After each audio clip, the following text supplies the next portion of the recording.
롯이 아브라함을 떠난 후에 여호와께서 아브라함에게 이르시되 너는 눈을 들어 너 있는 곳에서 북쪽과 남쪽 그리고 동쪽과 서쪽을 바라보라. 보이는 땅을 내가 너와 내 자손에게 주리니 영원히 이르리라.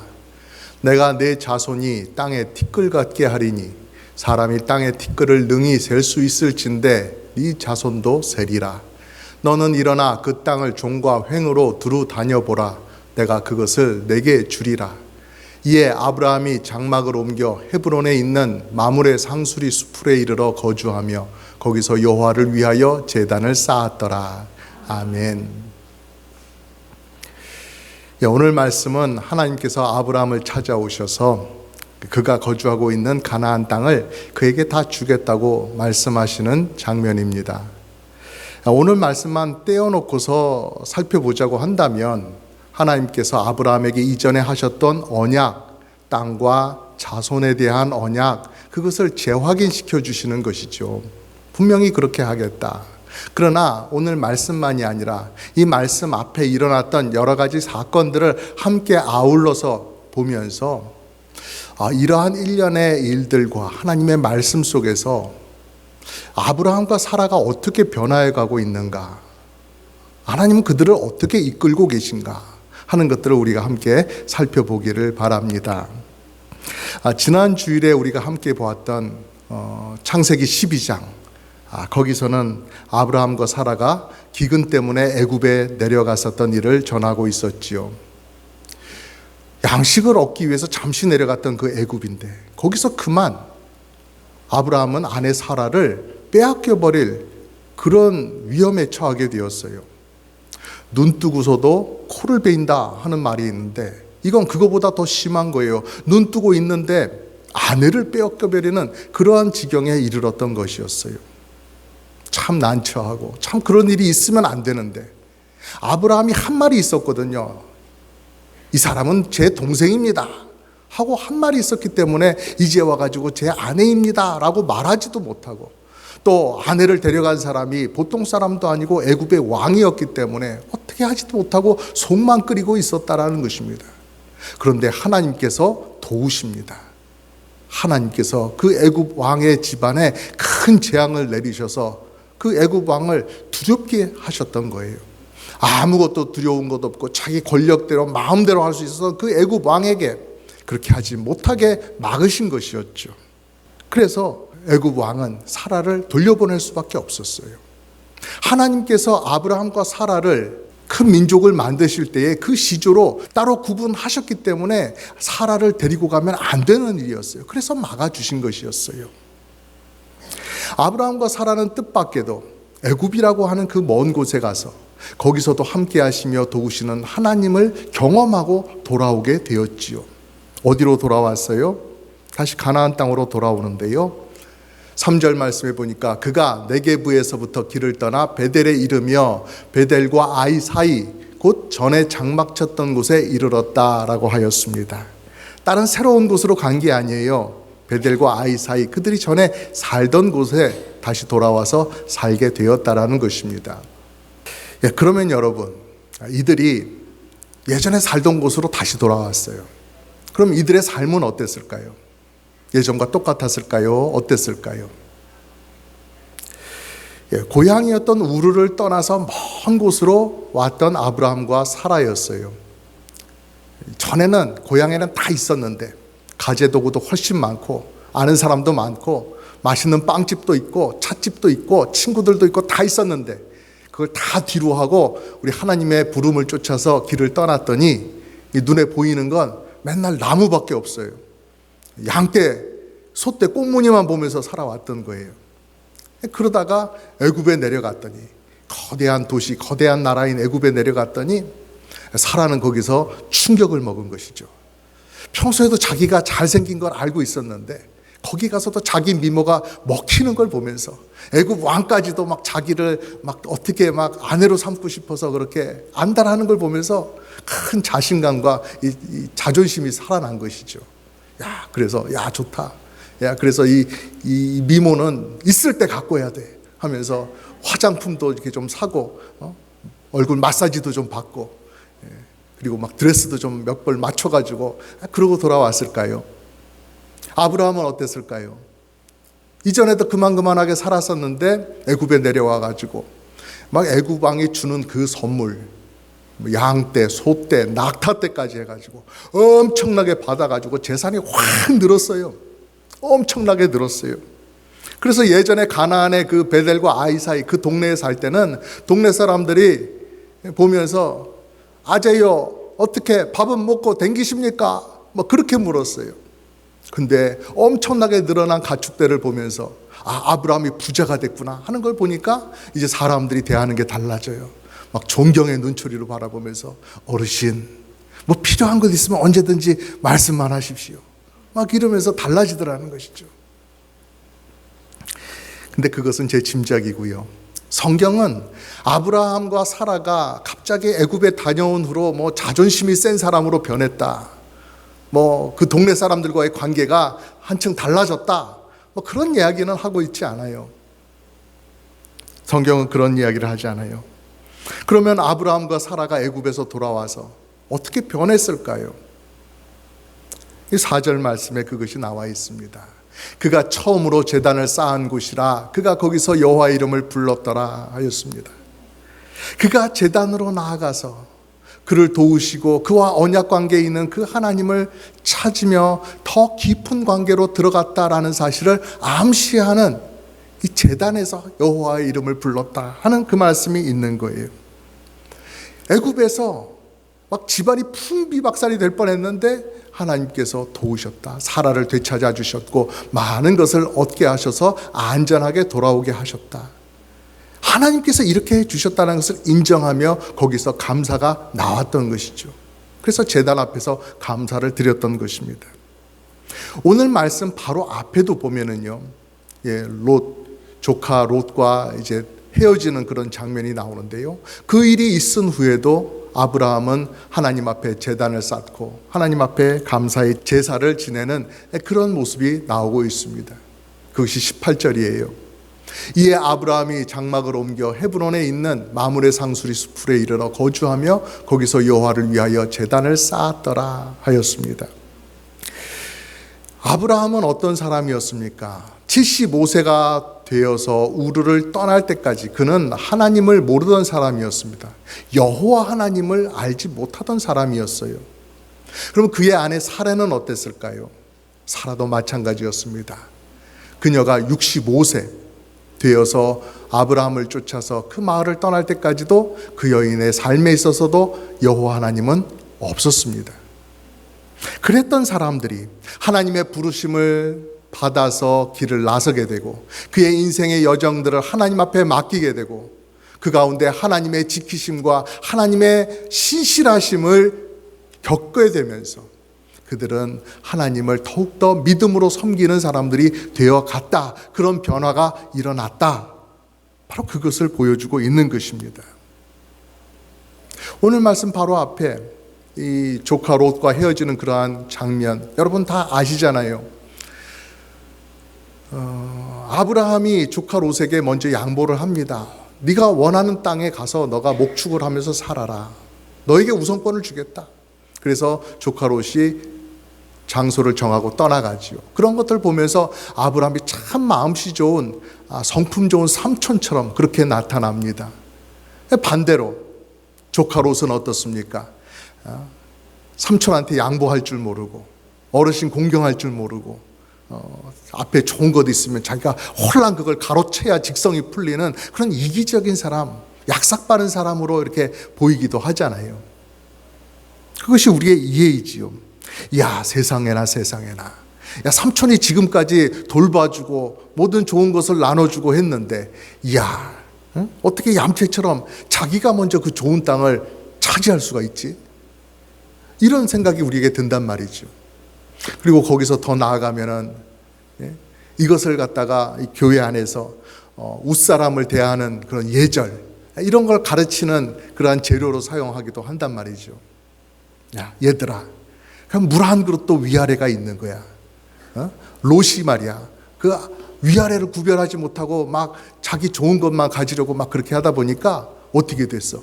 나중에 소돔과 고모라가 심판을 받아서 다 멸망할 때 롯도 그 가운데서 집 재산 다 잃고 빈털터리가 될 수밖에 없었던 거야. 그러니까 나를 잘 섬기고 잘 공경해라. 뭐 이런 식의 이야기로도 갈 수가 있는 것이죠.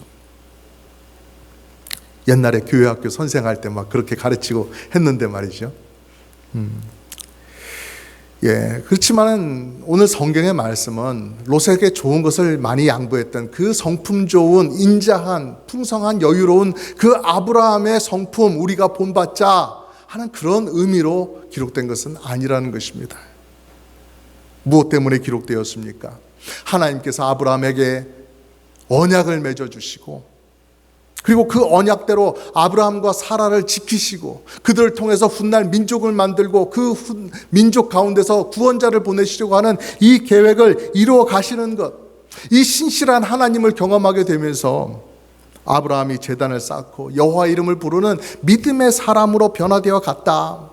원래는 그렇지 않은 사람이었는데 그가 하나님을 알게 되니까, 신실한 하나님과 만나게 되니까 그가 이렇게까지 변하게 되더라 하는 그 사실을 보여주고 있는 것이죠. 여러분께서도 잘 알다시피 조카 롯을 떠나보내는 그런 결정을 할 때에는 아브라함 편에서 대단한 신앙적인 결단이 있었던 것이었어요. 이 결정을 할 당시에 아브라함과 사라 그 사이에는 아직 자녀가 없었습니다. 사라가 아주 젊어 보이고 또 너무나 예뻐 보이는 것은 사실이었지만 그녀의 나이가 한 70 넘어갈 때였어요. 정확히는 알 수 없지만 적어도 70은 넘었겠다 하는 그러한 때였었죠. 아브라함과 사라는 아직 자녀가 없는데 조카 롯은 어땠습니까? 벌써 결혼을 해서 딸들이 있었다 하는 것을 우리가 알 수 있잖아요. 그러니 아브라함과 사라는 아기 생기기를 오래 기다렸어요. 근데 그래도 아기가 없으니까 조카인 롯을 자기 아들 삼아서 롯의 딸들은 자기들의 손녀로 생각하면서 그렇게 살았던 거예요. 기근 때문에 애굽에 내려갔다가 와서는 아브라함의 목자와 조카 롯의 목자가 서로 다투는 일이 잦아졌다라고 하는 그 이야기도 우리가 짐작해보면 그런 것입니다. 조카 롯도 아무것도 없고 아브라함에게만 뭐가 있었으면 왜 싸울 일이 있겠어요? 그러나 아브라함이 이 조카 롯을 아들처럼 생각했던 것입니다. 그를 사랑했던 거예요. 그래서 아브라함이 재산이 많아지니까 그래 너도 가져라 하면서 조카 롯에게 많은 것을 준 것이죠.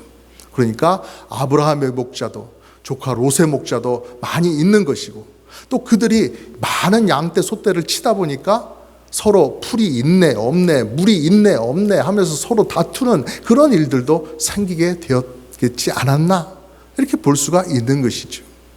아브라함이 조카 롯을 아들처럼 생각하고 있었겠구나 하는 그 사실을 우리가 볼 수가 있는 것이에요. 그런데 하나님의 말씀은 어떻습니까? 하나님께서 아브라함에게 이 땅을 너의 자손에게 주리라 하셨을 때 그 자손, 그 후손, 그것은 씨드라는 거예요. 씨라는 것이죠. 그러니까 아브라함과 사라의 그 부부 관계 속에서 태어나는 아기, 그 아기와 그 후손들에게 이 땅을 줄 것이다 라는 말씀이에요. 하나님께서 너희들이 비록 노쇠할지라도 지금까지는 자녀가 없었을지라도 내가 주겠다 라고 말씀하시는 거예요. 그러니까 그 약속을 믿어야지요. 아기가 생길 줄로 믿고 기다려야 되지요. 그러나 그것이 쉽습니까? 그런 믿음을 확 가지는 게 단번에 되는 게 아니잖아요. 그러니까 하나님께서 말씀하시긴 하셨으니까 그것을 믿고는 있는데 그 날이 실제로 올 때까지, 아기가 태어날 때까지는 그래도 조카 롯을 아들처럼 이렇게 슬며시 붙잡고 있었다라는 것입니다. 조카 롯은 아브라함에게 있어서 만약에 하나님께서 아기를 주시지 않는다, 약속이 안 지켜질 때, 그럴 때 대비해서 가지고 있는 플랜 B와 같은 것이었다라고 하는 것이었어요. 그랬던 조카였는데 아브라함이 애굽에 갔다 와서 어떤 결단을 내립니까? 9절 말씀해 보니까 네 앞에 온 땅이 있지 아니하냐, 네가 나를 떠나라, 이렇게 조카를 내보냅니다. 단호히 선을 긋는 것이죠. 혹시나 하나님께서 우리에게 아기를 주지 아니하시면 우리가 대를 못 잇게 되면 어떻게 되나 하는 그런 마음, 이렇게도 해야 되지 않을까, 저렇게 해야 되지 않을까 가졌던 그 두 가지 마음, 그것들을 하나님 앞에서 깨끗하게 정리를 해버린 것이었죠. 조카를 아들처럼 생각하면 안 된다, 이런 말씀을 가지고서 그것을 우리 가정에 비유해 가지고 시어머니가 며느리를 딸처럼 생각하면 안 된다, 사위를 아들처럼 그렇게 생각하면 안 된다, 이런 말씀을 드리는 것은 아닙니다. 하나님의 약속 앞에서 두 마음을 품으면 안 된다라고 하는 것을 말씀하는 거예요. 약속이긴 하지만 혹시나 이런 마음을 품으면 안 된다는 것이죠. 어정쩡한 자세를 버려야 한다는 것입니다. 성도가 신앙생활 가운데서 신실한 하나님을 만나면 만날수록, 그분에게 내 모든 삶을 맡기고 의지하면 할수록 하나님 앞에서 하나님이 아니어도 저렇게 살 수 있지 않을까? 라는 그런 어정쩡한 태도는 버려버려야 된다, 정리해야 된다 하는 것을 오늘 말씀에서 가르쳐주고 있는 것입니다. 룻을 떠나보내는 아브라함을 보면서 동네 사람들은 그 사정을 알지 못하잖아요. 아브라함의 마음을 모르잖아요. 그래서 그렇게 수군거렸을 수도 있을 거예요. 아니, 서로 부르기만 삼촌, 조카 이렇게 불렀지, 사실은 아버지와 아들처럼 그렇게 친밀하게 잘 지내던 사람들이 왜 갑자기 갈라섰대? 저 봐라, 저 봐라. 애굽에 가가지고 많이 생겨가지고 부자가 되었다고 하더니 막 그 가진 재물 때문에 막 둘이 억수로 싸우고 저렇게 원수가 되어서 헤어진다 아이가. 그랬을 수도 있겠지요. 하지만 동네 사람들이 오해를 하든 어쩌든 아브라함이 롯을 떠나보낸 그 이유는 정말로 좋은 마음으로 하나님 앞에 신앙적인 그러한 결단이었다라고 하는 것입니다. 이제부터 나는 무슨 일이 있어도 하나님만 의지하겠다. 왜냐하면 그렇게 신실하신 하나님을 애굽에서 경험했거든요. 그래서 신앙적인 이유에서 비롯된 결단을 내렸던 것이었어요. 그러니 여러분, 하나님께서 보시기에 아브라함이 얼마나 예뻐 보였겠어요. 그런 결단을 하고 자기 앞에서 바르게 살고자 하는, 자기 하나님만 바라보고자 하는 그 아브라함, 정말로 좋으셨겠지요. 기쁘셨겠지요. 그래서 그에게 모든 복을 다 쏟아부어 주겠다 하는 말씀을 다시 한번 해주시는 거예요. 롯이 떠난 바로 그 시점이라고 했어요. 시간이 오래 걸린 것도 아니에요. 그 이후에 다른 일이 있던 것도 아니에요. 롯을 내보내고 그 마음속에 하나님을 바라보는 그 마음이 생겼기 때문에 하나님은 다시 한번 찾아오셔서 언약을 말씀해 주십니다. 14절부터 16절까지 말씀. 롯이 아브라함을 떠난 후에 여호와께서 아브라함에게 이르시되 너는 눈을 들어 너 있는 곳에서 북쪽과 남쪽 그리고 동쪽과 서쪽을 바라보라. 보이는 땅을 내가 너와 네 자손에게 주리니 영원히 이르리라. 내가 네 자손이 땅의 티끌 같게 하리니 사람이 땅의 티끌을 능히 셀 수 있을 진대 네 자손도 세리라 하셨습니다. 조카가 떠나가고 또 좋은 목초지도 이렇게 양보했으니까 아브라함은 이제 어떻게 사나? 잘 살 수 있을까? 아브라함에게 남은 것은 무엇일까? 그는 현명한 판단을 했나? 이런 생각을 할 수 있을 때 하나님은 아브라함에게 사방에 펼쳐진 이 넓은 땅이 보이느냐? 이 모든 것을 다 내가 너에게 주겠다 말씀하시는 것입니다. 아브라함의 그 믿음의 결단을 하나님께서 기뻐하신다라고 하는 것을 보여주는 말씀이지요. 아브라함과 사라는 자기가 사는 그 시대 그리고 자기가 살고 있는 그 동대만 바라보고 있었어요. 그러나 하나님께서 바라보시는 것은 더 넓은 시대, 아브라함의 후손들을 낳아서 그것이 하나의 민족을 만들 때까지를 바라보시는 것이고요. 그 민족이 살아갈 땅을 우리 하나님은 바라보시는 것입니다. 아브라함이 언약을 믿음으로 붙잡고 있었지만, 그래서 조카 롯을 내보내긴 했지만 아직도 여전히 연약한 그 믿음 하나님께서 보시며 그 믿음을 크게 해주시기 위해서 이런 언약을 재확인시켜 주시는 거예요. 네가 와 있는 이 가나안 땅을 너와 너의 후손에게 주겠다. 이 땅에 거할 네 자손을 땅의 먼지처럼 많게 하겠다. 그 일을 내가 하겠다. 너는 내 말을 믿어라. 이것이 나의 약속이다. 라고 다시 한번 말씀해 주시는 것이죠. 처음 하나님의 말씀을 들었을 때 그 이후로 세월이 점점 지나갑니다. 아브라함과 사라 점점 나이를 먹게 되고 육신적으로 노쇠해져 갑니다. 아브라함은 괜찮을지 몰라도 사라는 점점점 노쇠해져 가고 아기를 낳을 가능성이 점점 희박해져 보입니다. 아브라함도 전에 하나님 앞에서 들었던 그 언약의 말씀, 그것이 점점 희미해져 갑니다. 내가 그때 제대로 들었던 게 맞나? 내가 착각했나? 맞나? 왜 이렇게 안 되지? 왜 이렇게 언약을 안 이루어 주시지? 왜 아기가 안 생기지? 그렇게 지나갈 수 있는데 하나님께서 그 기억을 다시 한번 선명하게 해주시고 그 언약 붙잡고 살라고 다시 한번 말씀해 주시는 거예요. 반복해 주시는 거예요. 그리고 이 말씀을 통해서 우리에게도 같은 은혜를 주시는 것입니다. 많은 가축대와 재물 속에서 아브라함과 사라의 그 마음속에 진정한 초점이 어디에 있었는지 우리로 보게 하시는 거예요. 믿음의 눈을 우리가 열어서 아브라함 부부의 믿음이 어떠했는가, 그들이 어떻게 믿음으로 인생을 살아갔는가를 이해하게 해주는 그 열쇠를 오늘 말씀으로 우리에게 주시는 거란 말입니다. 언약을 되새겨 주실 뿐만 아니라 언약을 신실하게 이행해 주시는 하나님을 보여주심을 통해서 아브라함과 사라가 변해가는 모습, 그것을 우리가 볼 수 있어야 되는 거예요. 아브라함을 통해서 모든 민족으로 흘러가는 복의 통로가 되게 하겠다, 복을 전하는 그 민족으로 사용하시겠다라고 말씀하셨는데 오늘 말씀해 보니까 하나님께서 아브라함을 이끄시는 걸 보니까 가장 먼저 부름을 받은 이 아브라함부터, 이 사라부터 그 복의 주인공으로 살아가고 있는 것을 우리가 보게 되는 거예요. 어떤 복입니까? 어떤 복을 누리고 살아갑니까? 하나님의 말씀을 믿는 믿음으로서 사는 복을 살고 있더라는 거예요.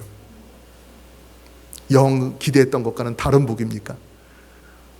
더 재물을 풍부하게 주시고 이제 막 자녀를 낳아서 막 키우고, 그것도 복이겠지만 하나님의 말씀만을 믿는, 그 말씀을 붙들고 살 수 있는 믿음의 복을 그들에게 주신 거예요. 그 믿음을 얼마나 하나님께서 귀하게 보셨는지, 그것을 의로움이다, 의로움이라고 하나님은 인정해 주시는 거예요. 그래서 창세기 15장 6절에 보면은 아브라함이 여호와를 믿으니 여호와께서 이를 그의 의로 여기셨다라고 이런 놀라운 선언을 하시는 것입니다. 믿음을 통해서 얻는 의로움이 얼마나 귀중한지 바로 이것이다. 믿음이라고 하는 것은 바로 이런 것이다. 그래서 신약 성경에서도 여러 번 이 아브라함의 믿음을 반복해서 말하고 있습니다. 로마서 4장 3절 우리 같이 읽을까요? 시작. 성경이 무엇을 말하느냐? 아브라함이 하나님을 믿음에 그것이 그에게 의로 여겨진 바 되었느니라. 아멘. 로마서에 이렇게 있어요. 갈라디아서에도 있습니다. 우리 같이 읽어볼게요. 시작. 아브라함이 하나님을 믿음에 그것을 그에게 의로 정하셨다 함과 같으니라. 아멘. 또 있습니다. 야고보서 2장 같이 읽어볼게요. 시작. 이에 성경에 이른 바 아브라함이 하나님을 믿으니 이것을 의로 여기셨다는 말씀이 이루어졌고. 아멘. 여러 번 말씀하는 것입니다. 교회의 성도들에게 아브라함의 믿음을 이야기하고 있는 거예요. 하나님께서 나를 위해서 구원의 길을 마련해 주신다. 하나님께서 나를 위해서 구원자를 보내주신다. 나는 하나님을 의지하고 믿으면 된다. 하나님이 나의 살 길이다. 이것이 바로 우리 구주 예수님을 믿는 믿음 아니겠습니까? 하나님 아버지께서 보내주신 그 아들께서 나를 대신해서 십자가를 대신 지시고 내 죄를 용서해 주셨다. 나는 한 것이 아무것도 없지만 하나님께서 모든 것을 다 해주셨다. 구원이 하나님 아버지와 예수 그리스도에게 속해 있다. 바로 이것 아니겠습니까? 그래서 우리가 예수님을 믿고 그 안에서 죄 씻음 받고 의롭게 되는 것이죠. 믿음을 따라서 일어나는 이 놀라운 일, 성도에게 일어나지만 이것이 구약시대의 아브라함에게서도 일어났던 놀라운 일이라고 하는 사실입니다. 예수님께서 오실 그 민족, 이스라엘 민족, 그 민족의 시조로서 아브라함과 사라가 부름을 받은 거예요. 가장 먼저 부름을 받았죠.